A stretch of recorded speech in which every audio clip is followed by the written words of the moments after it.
Lord, we just want to thank you so very much, Father. Thank you for your love, mercy, grace, God. Father, thank you for taking care of us when we don't even know what is going on, Lord. And Father God, we thank you for your hand of protection, your hand of strengthening, Lord, with our hand of guidance, God. And Lord, that the hand of conviction that you put upon us, Lord, also. So, Father, thank you so much. Thank you for my dear brothers and sisters here tonight, God. And I just pray that tonight would truly be a quenching of a thirst, Lord, for you. So, Lord, thank you so much in your name. Amen. Amen. All right. Well, whatever you guys are doing. Did you hear that, Carrie Ditter? Black tote. There you go. Go win that. 1 Samuel chapter 30. We actually, after tonight, we only have one more chapter of 1 Samuel, and what a chapter that is. But so what has happened? Well, the Philistines and Saul's army has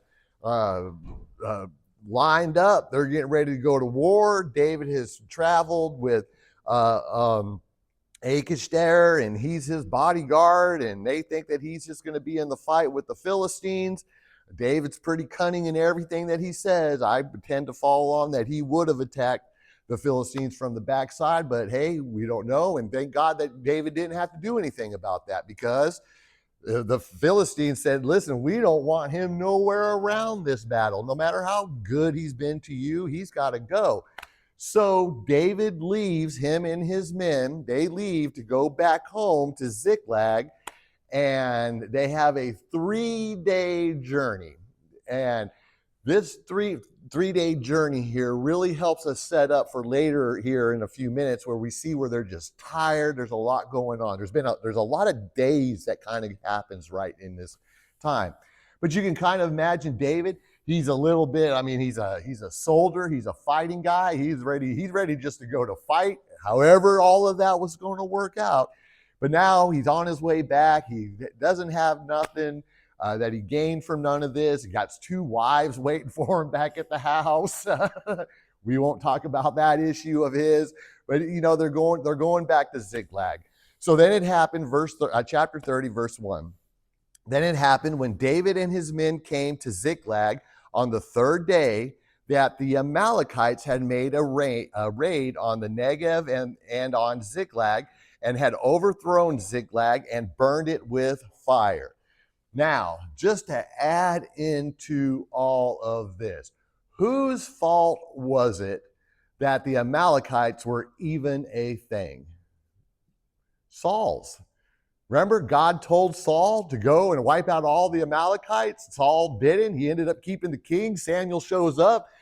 Saul's like, yeah, we've won this great victory. And he goes, well, why am I hearing the bleating of all these sheep and cows and all of this going on? And it was Samuel who told Saul that day, because of your disobedience, your kingdom is going to be taken from you and given to your neighbor. Talking about David. And so now here are the Amalekites once again. And this here isn't directly Saul's fault, but David could see it as like these Amalekites. Saul should have done this a long time ago. This Saul guy in my life, all of this. And then they took captive the women and all who were in it, both small and great, without killing anyone. Now, as it happens, David and his men don't know at this point that no one's dead. They don't know. The writer has put this in there is because we need to pay very close attention so that we know and understand that God is all over and in this account right here. God is all over. And so verse 3, when David and his men came to the city, behold, it was burned with fires, and their wives and their sons and their daughters had been taken captive. Then David and the people who were with him lifted their voices and wept until there was no strength in them to weep. After 16 months, this is the first time that David pours it out to God. This is the first time that he lifts his voice up to him. We're going to see this is the first time in 16 months that he's looking for direction from him. This is the first time. Listen, sometimes we have to bottom out. Sometimes we have got to bottom out so us to look up and start looking towards the Lord. And so now David's 2 wives had been taken. Verse 6, moreover, a part of all of this, burnt city, everything has been taken. Literally everything is gone from this town. There's nothing but ashes there. The sheep, the cattle, the food processor in the kitchen, the bowls in the every literal thing was taken from Ziklag that day. Everything was taken. And on top of all of this, David was greatly distressed because this people spoke of stoning him. Well, now all of a sudden they're upset too. They got no spoils of war here. They come back to a burnt town. Their wives, their children, their food processors, their bowls, their beds, their jewelry, their tools, all of their stuff had been taken from them. And they are, for all the people were embittered, each one because of his sons and his daughters. And what does David do? Well, but David strengthened himself in the Lord his God. Like I said, sometimes we have to bottom out, and it's when we truly bottom out that there can be room in us for the Lord's strength to lift us up. So that's the way it has to happen sometimes.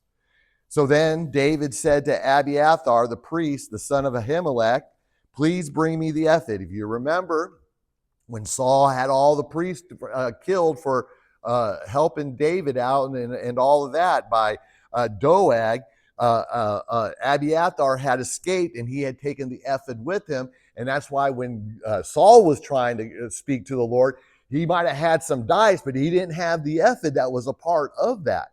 This is it for the ephod and the dice. This is the absolute. From here on, we're going to hear from prophets. We're going to hear from the Lord directly, not by random dice or anything. So Abiathar brought the ephod to David. And what did David do? He has finally lifted up his voice to God. He has finally been able to stand again because of the strength of the Lord. And so what does David do then? He inquired of the Lord. So he gets his strength and then asks the Lord what it is that God wants him to do. And such an interesting question here, right here. David is a warrior. He's a soldier. He is the man you want leading the charge into battle. But he finally has recognized that he is not the one that needs to be making decisions. He needs to be seeking out the counsel. And he says, shall I pursue this band? I mean, right? Wouldn't the first instinct just to be, wahoo, go and do it? But David, being brought down this way, he is truly seeking out. Shall I pursue this band? Shall I overtake them? And he said to him, pursue, for you will surely overtake them, and you will surely rescue all. Y'all, we always wonder why David is compared to a man after God's own heart. And even in what we have just read in here are several places that he is. One, where did Jesus find his strength? In his Father. Where did Jesus go to find his direction? The Lord himself. And what did Jesus do for his and promises to do for his? He rescues. He says there in John, all that you have given me, I have delivered. All that you have entrusted into my hands, I have delivered to you. And so isn't that awesome? And this is also beautiful because God, it says here, you're not just going to get some of your stuff back. You're going to get all of it back. Every single bit of it. Well, David hears this, verse 9. So David went. He didn't wait. He didn't form a committee. He didn't put a search group together. He didn't have a business meeting. He went to the Lord. He asked of the Lord. He heard from the Lord. And what did he do? He acted what the Lord told him to do. He went. He and the 600 men who were with him. Man, you know what? When a godly person is acting godly, it's amazing how the people will come behind. Now, not everyone in this group is all happy about everything still, but they're seeing something awesome going on here. They're seeing their leader humbling himself before the Lord, strengthening himself because of the Lord, asking of the Lord, getting answered. Saul hadn't heard from God. Saul hadn't been hearing from God. And this inspired and moved the people to go with him. And he and the 600 men who were with him and came to the brook Besor. And this is very, very important. Just kind of put this in where those left behind remain. Well, what do you mean? What do you mean those who left behind? Well, here in a second, we're going to find out it's 200 men. But these 200 men who stay behind and what happens at the end of the story are just as important as them pursuing down and what's going on, because we are getting a picture of why David is called a man after God's own heart, but why it is Jesus who is God's heart. And because we point out that there were some who were left behind, but David pursued. He and 400 men, for 200 were too exhausted to cross the brook Besor, remain behind. Remember, they had just traveled 3 days, had walked into this whole situation. We're going to find out here a little bit that they've traveled a few more days because they're about to run into an Egyptian guy who had been dropped off 3 days before that. There's some tired people here. There's some people who have been doing a lot, and there's a lot going on. There's a lot going on. And also, you can even put this into a strategic moment. What if David goes into battle and he has these 200 men who are too exhausted? You got 400 men who are going to have to be paying more close attention to their 200 brothers, and that might wear. How about this? How about if these 400 men go attack the Amalekites and they do need to withdraw back to a place? Well, they have a base camp set up. They have supplies. They have people there waiting for them. That would be fresh and ready for the battle. These 200 guys, don't just think of them as nothing. As a matter of fact, do you remember Gideon? Gideon started off with a few 100,000, ended up with 300. But does that mean that the few 100,000 didn't receive the blessing and the benefits of what those 300 men did that God used? Yes, they did. Matter of fact, they had 40 years apiece is what it says there. No one's too small. And sometimes we are exhausted, and sometimes we are tired. But that doesn't mean we don't do nothing. These men had something that they needed to be doing there. Now they found in verse 11, now they found an Egyptian in the field and brought him to David. Here we have a foreigner, a stranger. They're in their land. They're in South Judah. What were the Jewish people supposed to do with foreigners and strangers? Take them in. Take them in and test them. If they don't want to be a part, they got to go. Absolutely, they got to go. But we just don't off the random strangers. Jesus says, man, you might have entertained angels and not even have known it. This guy turns out to be a whole bunch of help. Well, imagine if they just found this guy laying there in the middle of the field. Oh, look, he's half dead. We'll finish this off right here. I don't care where he comes from. But no, that's not what they do. They found an Egyptian in the field and brought him to David. It's also curious that he's an Egyptian. And then Mr. Jack, this is what really got me studying on the whole little study that I sent you today. When I was reading through this, I meant to send that to you the other day. But anyway, side note. And gave him bread, and he ate. He provided him with water to drink. They didn't torture this guy. They didn't sit there and ham him up and tie him up. No, they sat him down. Let's have a meal there, my man. What is going on? What is going on? They gave him a piece of fig cake, 2 clusters of raisin, and he ate. And because of all that, then his spirit revived. Y'all, isn't that a beautiful picture of when Jesus meets us?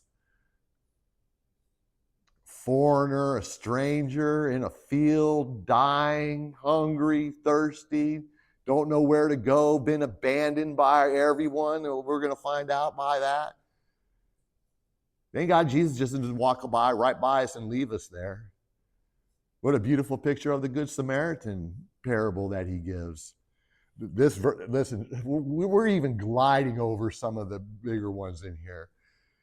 For he had not eaten for 3 days and 3 nights. And David said to him, so let's give us a little bit more of a time period. There's a lot of days. You can just, all this is going on. But they're not losing their focus. They're not letting their emotion get to them. They are staying laser focused on what God has for them. David said to him, to whom do you belong and where are you from? And he said, I'm a young man of Egypt, a servant of an Amalekite. Oh my. Now, does this guy know exactly that this is David who owned this town, that the Amalekites who had just kind of come? Look, when Jesus meets us like that, be honest. Be honest, even if we were the ones burning the city. Just be honest. And my master left me behind when I fell sick 3 days ago. We see how evil people will treat people. Just leave him off. We made a raid. Oh, and here he starts. We made a raid on the Negev and on that which belongs to Judah and on of Caleb. And we burned Ziklag with fire.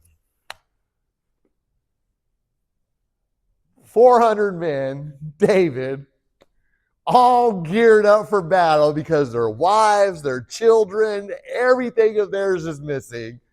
And this guy says, oh yeah, this was the book of matches that we used.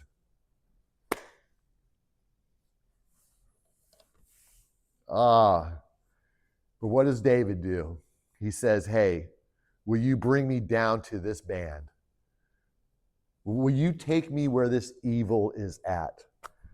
And he said, the Egyptian, and he said, swear to me by God that you will not kill me. Wow, this Egyptian slave knows a lot about God. He knows a lot about him. You give an oath that in God's name, you can't be going back on that. And he knows this because he knows the God of Abraham, the God of Isaac, the God of David here. He knows who God is. And when he had brought him down, behold, they were spread all over all the land, eating and drinking and dancing because of all the great spoil that they had taken from the land of the Philistines and from the land of Judah.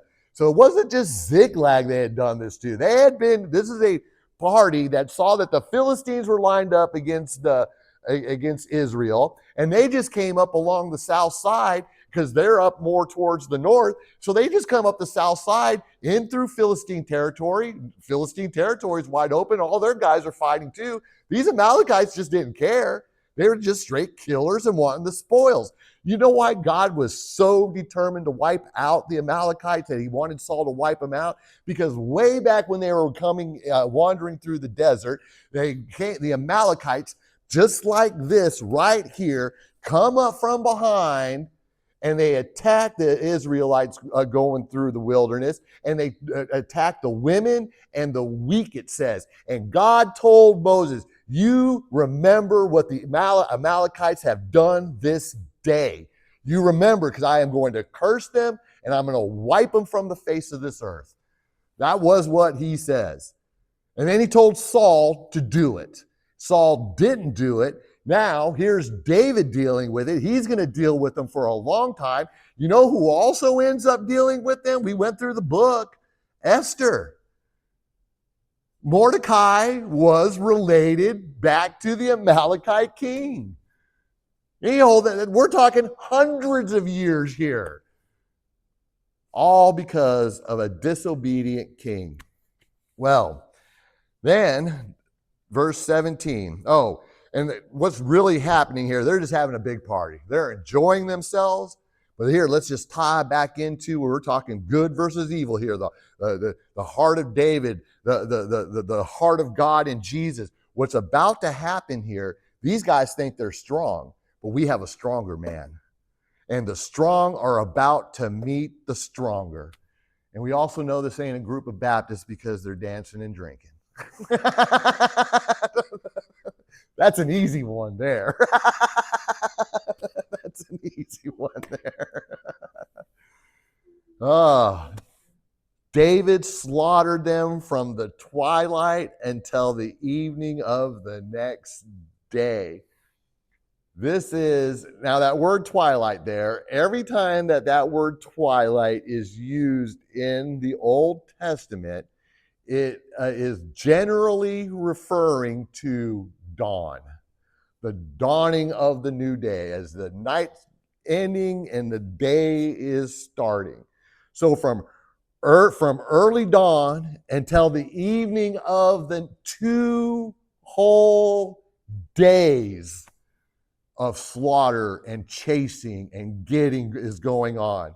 And not a man escaped of them. And this is how big the army was, that 400 did happen to escape.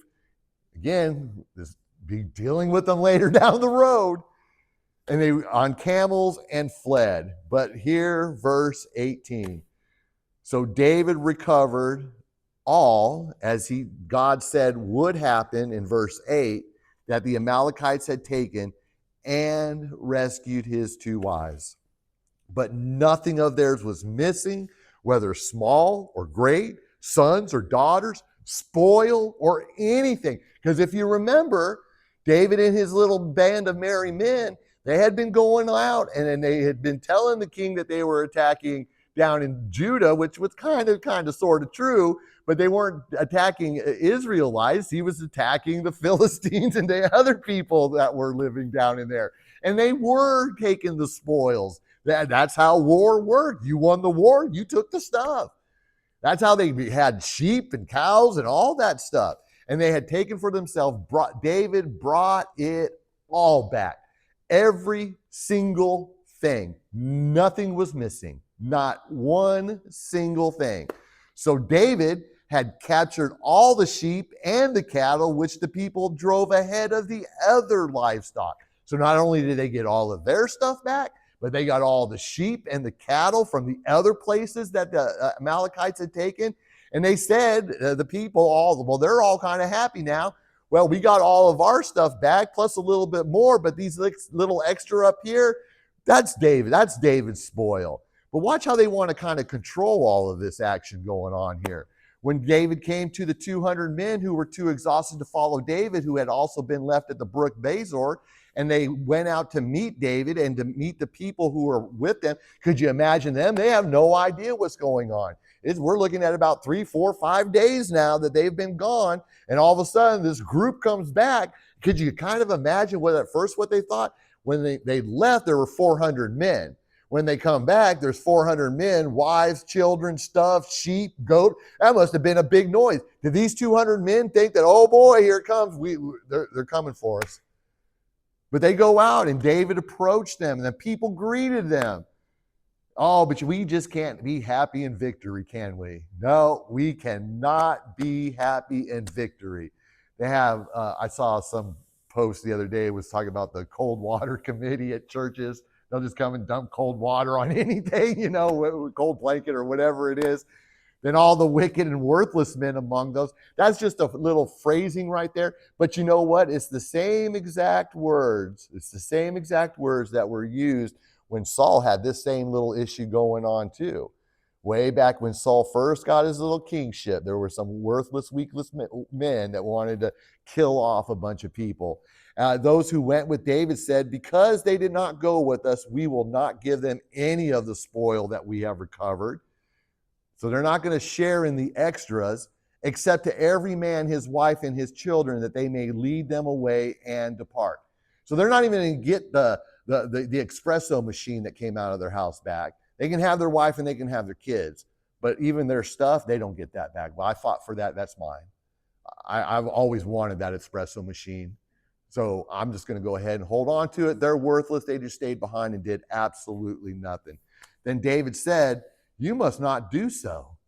You must not do so, my brothers. Oh, this is beautiful, family, because he's speaking to the family of God here. He says, we can't do this, my brothers, with what the Lord has given us. We thought we had nothing. We thought we had absolutely nothing. And the Lord has given us.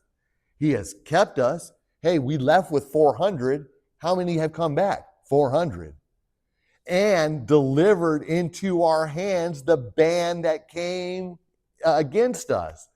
Not only all of that, but he actually took the enemy and made it so that we could overtake them. And who will listen to you in this matter? For as his share is who goes down to the battle, so shall his share be who stays by the baggage. They shall share alike. Y'all, that is right there in church life, in our family life. We all have a job. And no job is more important than anyone else's job in here. We have hill takers, we have occupiers, and we cannot win a war without both. You have to have people who will go and take a hill, and you have to have people who will come in behind and occupy that hill so that it doesn't get retaken by the enemy. You have to have both. You scrub a toilet, you're as important as the man standing behind the pulpit. The person standing at the door greeting people, our head deaconators in charge, and our deaconators who are learning how to be deaconators in charge. Every one of us has a job. Sunday school teaching, bringing the pastor donuts on Sunday morning. Listen, playing the piano. I can go on, I can go on, I can go on, I can go on. We all, and this is why, us right here, and I feel pretty good saying this, we all are going to share in the eternal glories together. Heaven has been opened to us, and Christ is the way in. And he says, basically, this is mine, this is yours. We're all going to share in it. So it had been from that day forward that he made it a statute and an ordinance for Israel to this day. Whoa! Is David the king? I just find that interesting right there that was thrown in. I don't have no wild commentary on that. David is going to be king. And here's the wild part. We haven't really said this at all. While all of this is going on, guess what else has happened? Saul's dead. As all of this is going on, as David has even been providentially moved by God to be nowhere near that battle,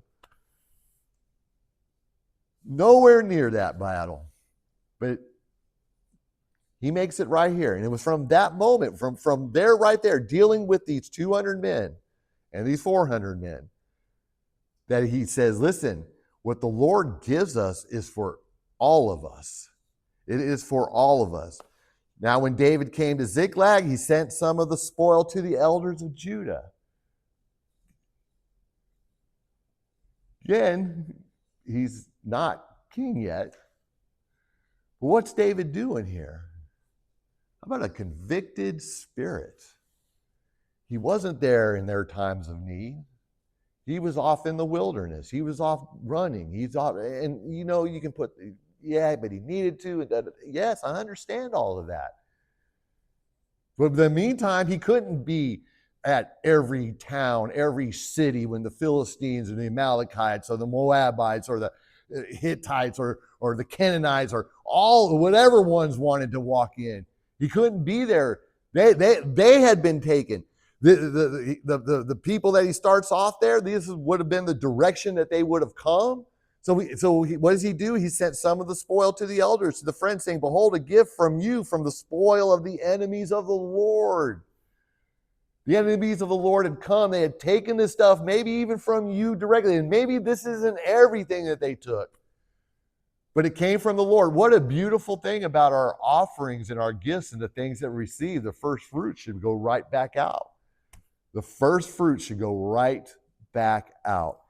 to those who were in Bethel, and those who were in Ramoth and of the Negev, and to those who were in Jatir, and those who were in, I can't say that one, and those who were in Sifmoth, and those who were in, that's another hard one there, and to those who were in Rakal, and to those who were in the cities of the, that one there. Man, I'm sorry, I'm all ahead of myself. If I talk slow, I can say these, but I'm not going to slow down. And to those who were in the cities of the Kenites, and in verse 31, and to those who were in Hebron, and to all the places where David and himself and his men were accustomed to go. Now that is so interesting, because you want to know what that kind of puts us out as. Remember, these men that David's here with, and all this, these were all people who were from all of Israel. And because Saul wasn't being a good king, they had left their homes. They had come to them caves down there by Adullam, where David cries out to the Lord. And then all of a sudden, these people from all over come. David basically won that battle, the Amalekites, all the spoils, and then dispersed it all throughout the entire country. Why? Well, I don't know. David's kind of a political guy too. He has been living with the Philistines for 16 months. There have been rumors. There's been sayings. There's been a clash where he was getting ready to take out Nabal and all of his men. The word gets out. But David, because he lifted his voice and wept until there was nothing left of him. That's what kicks all of this going right here.